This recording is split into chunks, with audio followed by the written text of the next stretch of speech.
As you all are aware, that Nigeria swore in her 16th president on the 29th of May 2023 in the person of His Excellency, Distinguished Senator Bola Ahmed Tinubu, GCFR, President and Commander-in-Chief of the Federal Republic of Nigeria.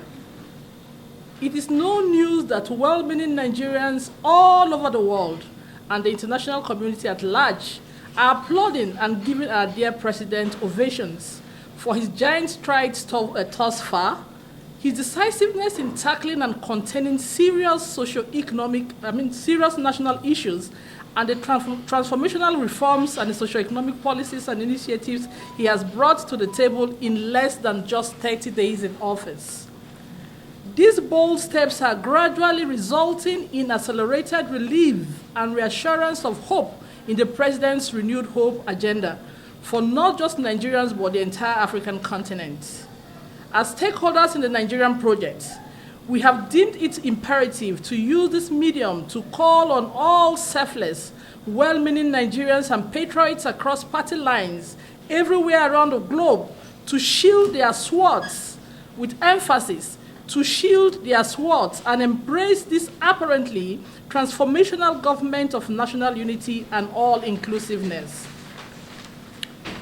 We resolve to say unequivocally, loud and clear, here and now, that the victory in the last presidential election is a victory for all Nigerians, regardless of their political affiliation and alignment, religion or tribe. It is indeed victory for Africa, the entire black race, and of course, victory for the entire world and humanity at large. It was an election that dealt clearly with no victor, no vanquish, which means everybody, as far as you're a Nigerian, you are a winner in the last election. President Bola Ahmed Tinubu's government has thus far proved beyond every reasonable doubt to be transformational in nature, with huge potential to reunite, revitalize, renew, and reposition Nigeria for breakthrough to an uninterrupted era of progress and prosperity. Hence, the need for all hands to be on deck to support this laudable project of his. Even though we are aware that it is the fundamental human right of all aggrieved candidates to seek for a redress in the court of law, in national interest, we wish to use this avenue to crave the indulgence of all aggrieved candidates of other political parties who are seeking for redress in the tribunal to quickly withdraw their litigations against the president and join hands with him in the proposed national unity and all-inclusive government. We are saying this confidently because we can see from all indications that the President Tinubu-led administration is ready to work assiduously to install peace, development, and progress in Nigeria. We are certain that the priority of all candidates of other political parties to do the same is selfless in nature. Come on, please. Sorry. We are certain that the priority of all candidates of other political parties is to do same selflessly in national interest. Since Tinubu is playing out their intentions, they should, as a matter of urgency, go a step further to synergize with him to achieve the same patriotic purpose in national interest. This is the only way to prove to the world that indeed their struggles are not personal and selfish, but rather in national interest and the quest to restore the dignity of man in our domain through initiations and implementation of people-friendly policies and programs. With the aforementioned, distinguished ladies and gentlemen, we are sure that the present administration is doing excellently well already, as evident in most of the nation-building steps he has embarked on, such as fuel subsidy removal, the education bill that was passed into or signed into law, the display of uncommon fairness and equity in the appointment of key principal office holders, and of course, his monetary and economic policies, only to mention but a few. We are also using this opportunity to call on all well-meaning elder statesmen in Nigeria from across the length and breadth of Nigeria to swiftly, without further delays, invite all aggrieved parties to a roundtable meeting and appeal to them not to subvert the will of the people through distractions, but to join hands with the government that was willingly elected by Nigerians to change their story through unprecedented development for the betterment of all and sundry. You will agree with us that it is certainly not the time for further distractions. It is time to move Nigeria forward in a positive direction. And the only way this can be done is when all Nigerians, regardless of their tribe, regardless of their religion, regardless of their party affiliations, shield their swords, put the differences aside, and come to terms with reality, come to terms with the reality of the fact that President Tinubu so far is doing very well. So far, all Nigerians are impressed because he's coming up with policies that are clearly human-friendly. He's doing what people in the past were unable to do, what presidents in the past were able to do. He's, as a matter of fact, going extra mile to ensure that the needful is done, regardless of what it will cost him. And he's also not minding whose ox is going to be God, because at the end of the day, we need a president who will be able to stand in the gap genuinely, a president who loves his people for who they are, a president who is not looking for anything from anybody, but has come to serve the people in earnest, has come to move Nigeria a step further, has come to move Nigeria to a stage where Nigeria can compete favorably with other committees of nations. And the only person that has shown this so far is Asiwaju. That doesn't mean that others do not have the capacity. Yes, it's possible they have the capacity, but the goal here is one. The goal here is to unify Nigeria. The goal here is to revitalize Nigeria. The goal here is to put Nigeria on the path of prosperity. And this is what the president is doing already. So if for real, the reason why these candidates are out, or the reasons why they came out in the first place, was to ensure that they give Nigeria the government they deserve. Now that we have the government that they would have wished to give to Nigerians, I think it will only be fair and selfless for them to come and synergize with him, merge force with him, make their contributions when necessary, bring what is necessary to the table to the fore, so that we can, for the first time in the long history of ours, move Nigeria very fast in an accelerated manner, move Nigeria to the level where it ought to be in the scheme of things. Thank you very much, distinguished ladies and gentlemen.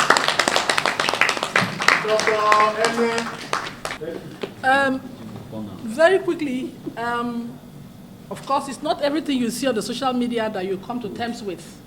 You have to always take most issues or subject of discussions on the social media with a pinch of salt, if not a bag of salt. That is that.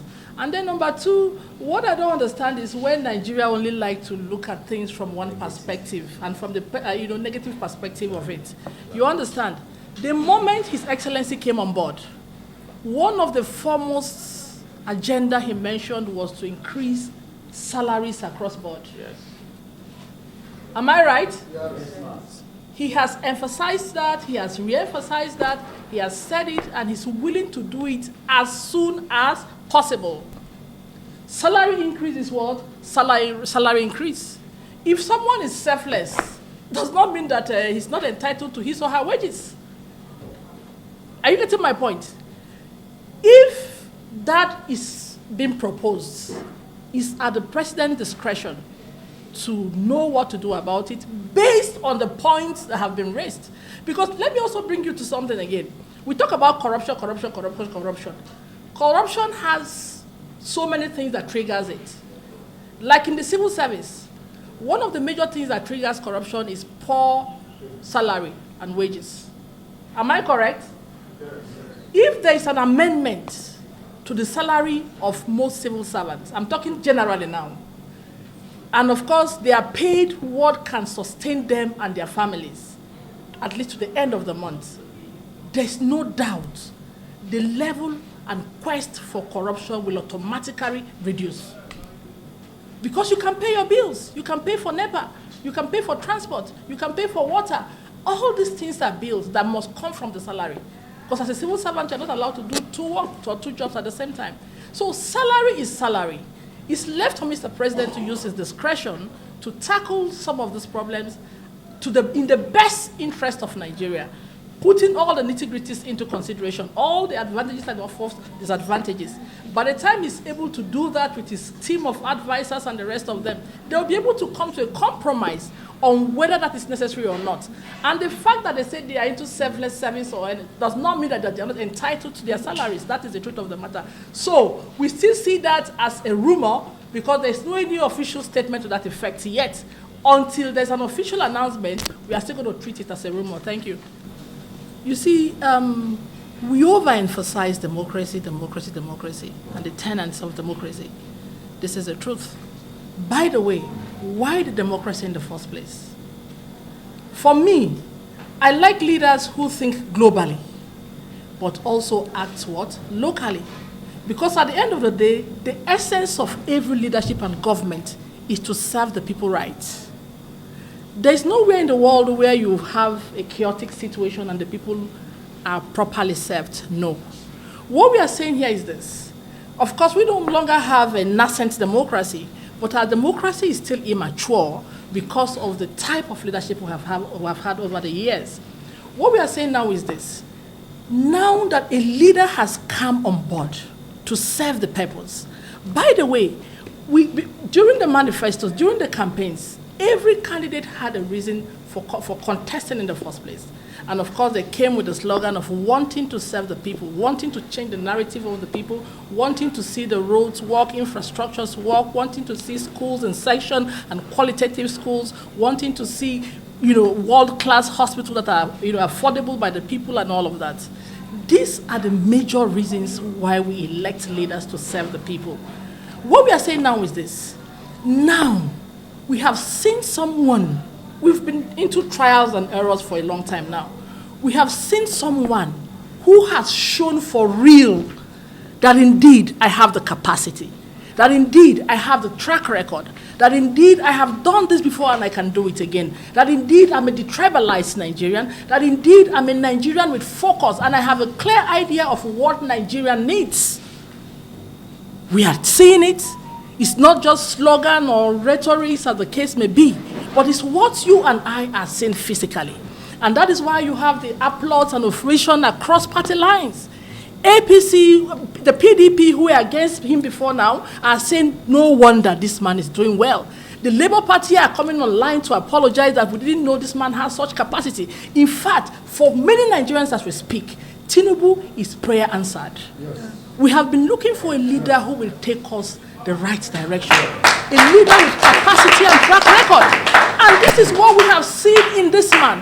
One of a good attribute of a leader is your ability to become selfless and also to look at issues critically, analyze them by yourself, and then say no to certain things even when they're within your rights. Like I said before, they have the right, the fundamental human right, the constitutional right to seek for redress in the court. But the reason why they are going to the court in the first place is to ensure that they deliver on the dividends of democracy to the people. And this is what this man is doing right now. We have had too many wasted years in the past. That's not the reason they are going to the courts. The reason they are going to the courts is because they believe that they won. They believe that they won. Why did they win? To serve the people. And Tinubu now is serving the people. So the primary reason for contesting election in the first place is to serve the people. The chairman of Labour Party appeared in court where an elder statesman was physically manhandled, and later he got judgment from the court that is the chairman of the party. So such division couldn't have arisen if not for the court process. So at the time you are seeking to deepen democracy, you are further dividing us the more. So it is high time for them to withdraw their cases, join the government, and join hands with the people, the president, and move Nigeria forward. A positive direction. Of the press and Dr. Ene, the convener of this forum, other elder statespersons from the only party in Nigeria that can deliver Nigerians, and ladies and gentlepersons of the club. I greet you all this afternoon with a heart full of passion for this country and its people. And I appreciate the point at which this call is coming out. It's indeed timely. that we call on all diverse opinions to come together and let's move Nigeria ahead. The Bible that I study all the time says, how can a house stand when it's divided against itself? We want this country to stand, and we have seen that we have started standing. Should we not all come together so that this house will stand? The major reason for me is that Tinubu won this election. He won. So why are we still dragging matters? If people didn't have enough agents at the polling station, and they are bringing people from overseas, from media to come and testify, without first-hand experience, hearsay, they are wasting our precious time and wasting the potential that is inherent even in themselves to move this country forward. Our president has shown that he is an all-inclusive, loving person. And inclusivity is key to government performance, as Dr. Ene has stated. And that's why we have the civil society organizations coming out today to say loud and clear that we have passed campaign, we have passed election, government has been established, president has been sworn in. Even their winners in the election they are adjudging is wrong have been sworn in, and they are all functioning as House of Reps persons and as senators. So what are we dragging again? Please, let's not divide the attention of Nigerians from this grace that we have received. Like my brother said, in spite of ourselves and our desires, God has deemed it fit out of his infinite mercies to give us a president who can stand his ground and do justice and ensure that Nigeria makes progress. So I'm lending my voice to everyone on the high table as a former presidential aspirant who understands what it takes to move this nation forward, that I have seen indeed a man who can. Let's team up with him and get it done. Thank you. My name is Chesna Milo Dorothy Nuhu Akenova, presidential aspirant of the SDP. I'll do that. Thank you very much.